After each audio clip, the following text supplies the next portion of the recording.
عباده الذين اصطفى أما بعد فأعوذ بالله من الشيطان الرجيم بسم الله الرحمن الرحيم قال الله تعالى في القرآن قل هل يستوي الذين يعلمون والذين لا يعلمون وقال النبي صلى الله عليه وسلم اطلبوا العلم من البحث إلى اللحظ او كما قال عليه الصلاة والسلام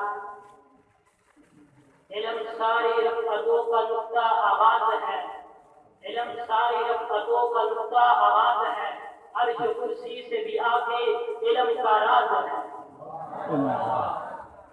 محترم ساتھیو کرام اور عزیز طلباء، السلام علیکم ورحمۃ اللہ وبرکاتہ۔ آج مجھے جس موضوع پر نشائی کرنے کا موقع ملا ہے اس کا عنوان حقیقی طالب علم کے اوصاف۔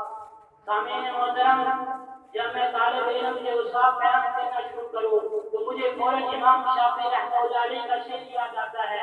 کیا خود کہا شقوت الی وقین سوء حفظی، شقوت الی وقین سوء حفظی وارشدنی الی ترک المعاصی واخبرنی بان العلم نور ونور اللہ لا یهدی لعاصی۔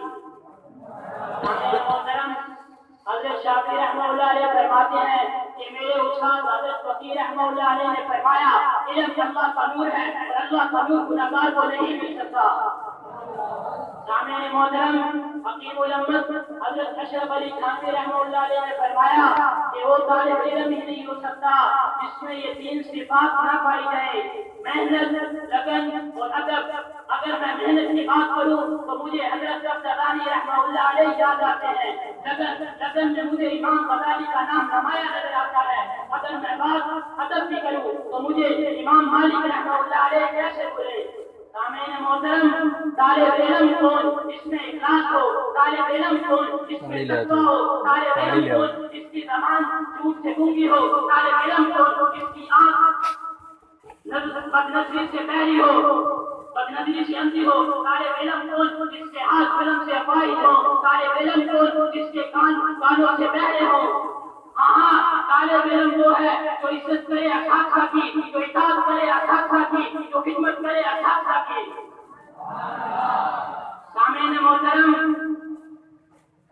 علم کا طالب وہ ہوتا ہے جو علم کے لیے سونا جاگنا بھول جائے، جو علم کے لیے کھانا پینا بھول جائے، جو علم کے لیے کھیلنا کودنا بھول جائے۔ جب میں یہ الفاظ کو شعراء کے تبشر میں ڈھونڈتا ہوں تو کیا خود مصرع یاد آتا ہے، کیا خود کہا من طلب العلا سہر اللیالی۔ جی ہاں، جو راتوں کی نیند کو قربان کرتے ہیں پھر وہی امام محمد کہلواتے ہیں، پھر وہی امام مالک کہلواتے ہیں۔ اگر میں نہیں بھول رہا تو پھر وہی امام اعظم ابو حنیفہ بن جاتے ہیں۔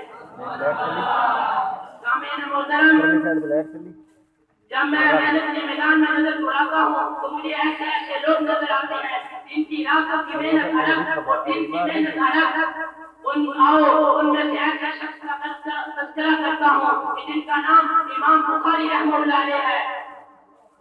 ان کے ہم خبر کہتے ہیں کہ جو محنت وہ دن کو کیا کرتے تھے وہ تو الگ، اور راتوں کو بھی عجیب محنت کیا کرتے تھے کہ ہم نے خود دیکھا کہ کچھ دیر لیٹتے ہیں پھر اٹھ کر بیٹھ جاتے ہیں، پھر کچھ لکھتے ہیں پھر لیٹ جاتے ہیں، اور پھر اٹھ کر لکھتے ہیں پھر لیٹ جاتے ہیں، اور ساری رات ایسے ہی گزار دیتے ہیں۔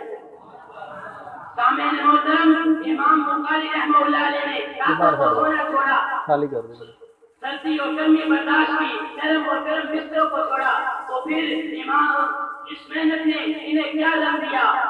سامعین محترم، 10 سال کی عمر ہے، ایک حدیث بیان کر رہے ہیں اور درس حدیث میں ہزاروں لوگوں کا مجمع موجود ہے۔ ہائے ہائے میں قربان جاؤں، اتنے بڑے مجمع میں 10 سال کا بچہ کھڑا ہوتا ہے اور کہتا ہے کہ یہ حدیث ضعیف ہے، اور کس نے کہا نہیں، امام بخاری نے کہا یہ ضعیف ہے۔ امام بخاری کی حدیث کتاب کھول کر دیکھتا ہے تو امام بخاری رحمہ اللہ علیہ اپنی بات کے ساتھ نکلتے ہیں۔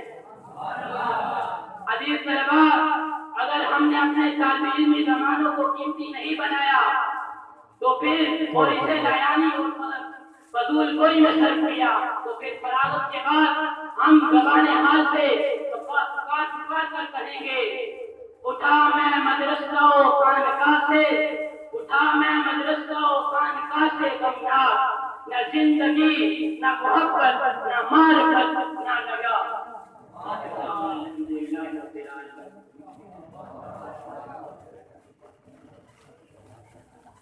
ماشاءاللہ بہت محمد طیب نے بہت اچھے انداز کے اندر گفتگو کی ہے۔